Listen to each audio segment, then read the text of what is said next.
Thousands of years ago, 1995 to be exact, a classic RTS was released for PC. Command & Conquer was applauded for its futuristic strategic battles, even its incorporation of TV movie quality cutscenes. Remember, this was 1,000 years ago. This was cool according to ancient researchers. Fast forward and EA has blessed its Command & Conquer fans with a mobile version of the game. Command & Conquer Rivals is a free-to-play version no one asked for, minus the qualities that made the original so popular. Leave it to EA, so I'll just ramble and discover for myself if it's really deserving of its initial disappointment.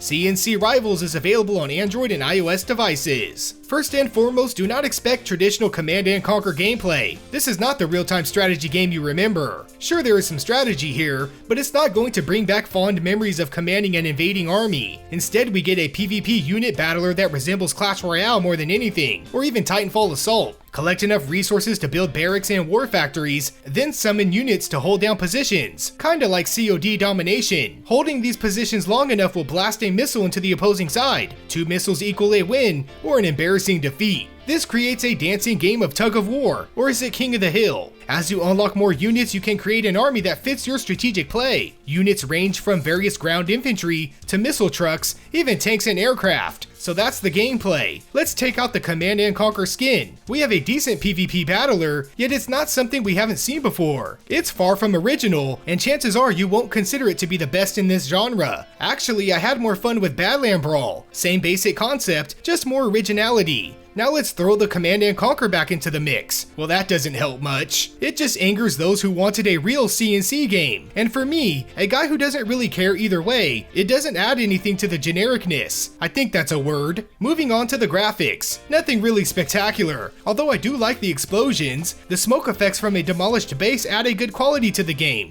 Other than this, we are presented with mediocrity. Some may like the 3D models and environments, I'm just left with a meh feeling. The fact that a lot of time is spent waiting and watching does not help the graphical presentation. Maybe I'm being too harsh, but I'm starting to prefer more color in my mobile game graphics. Okay, let's talk about the monetization. It's the same loot crates I've seen a gazillion times. Earn them as rewards, gain money and units for upgrading, and purchase diamonds. I don't have much more to say, you know exactly what to expect here. So now that I've experienced EA's bright idea, I can now say, just because something looks good on paper, doesn't necessarily mean it will be fun. While some may enjoy the PvP strategy, it just didn't command my attention enough to conquer my gaming fingers. If anything, it's a minus, give it a try. Hey EA, if you're gonna revive Command & Conquer, at least give us a memorable experience, not one I've already forgotten about as I make a video for it. No wonder EA has announced a remaster of Command & Conquer. It will be a blast from the past for us old geezers. So what do you folks think about this generic base battler? Are you disappointed by its lack of real Command & Conquer? Or are you fed up with this genre? Leave a comment below